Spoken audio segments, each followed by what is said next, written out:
You know, the strangest turn my life taking, and also sort of the best, was when I was at college at Princeton, and instead of going into politics, I happened to have taken a camping trip for a week that I absolutely fell in love with.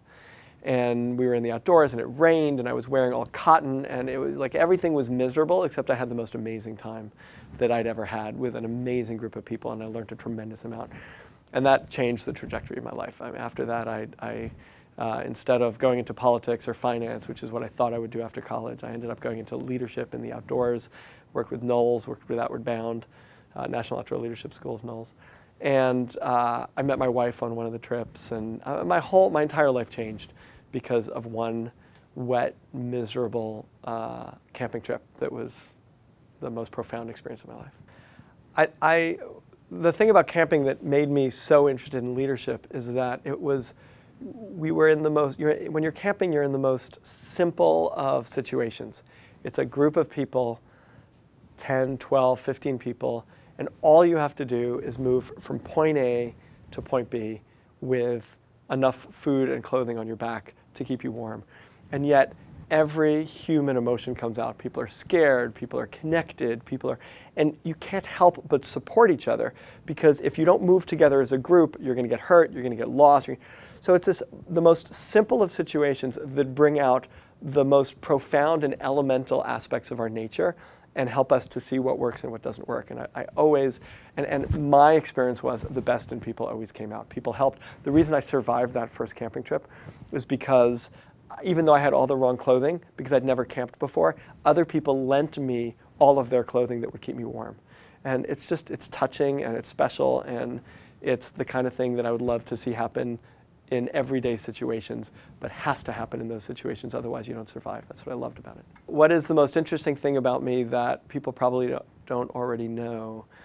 You know, that's a challenging question because of the way that I write, and that I write about myself a lot. People pretty much know everything about me.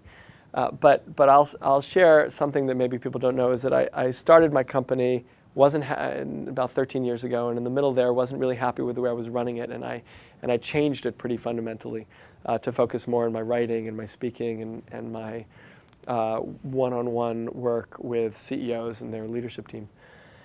And during that transition, I wasn't exactly sure what I wanted to do. So I applied to rabbinical school, I thought about medical school, I took a bunch of acting classes. I basically did everything I could possibly think of that I ever dreamed might be fun to do before I realized that what I really wanted to do was what I was doing, but just doing it differently. So most people probably don't know that I applied to rabbinical school at one time in my life and took a whole bunch of acting classes. You know, there's a guy who died a couple of years ago, who's a very good friend of mine, a guy named Dr. Alan Rosenfield, who was the dean of the School of Public Health at Columbia, and he was the force behind saving the lives of millions of people in developing countries. He wrote a seminal paper, I think it might have been back in the 80s, called Putting the M Back in Maternal Health Care. A lot of maternal health care in developing countries were focused on the children, and the mothers were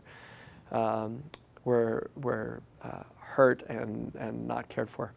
And he really changed that, and then he was really, really big in the movement in supporting governments addressing the AIDS issue. And he was also a great skier, and he knew how to have a lot of fun, and he was really great with his family, and he was personal. And I really admired him, both as a friend and as what he did in the world. He had this amazing ability to create really intensive public change in the world, and at the same time, actually be a really good guy, be a warm guy, be a helpful guy, just be a really nice, good guy, and change a tremendous amount. And I really admire him in that. What do I do for fun? I ski. I actually do a little bit of writing for fun that most people don't get to read, except for my wife and sometimes my children. I bike. I like to do anything outdoors, and like to spend a lot of time playing with my kids, and then ski some more.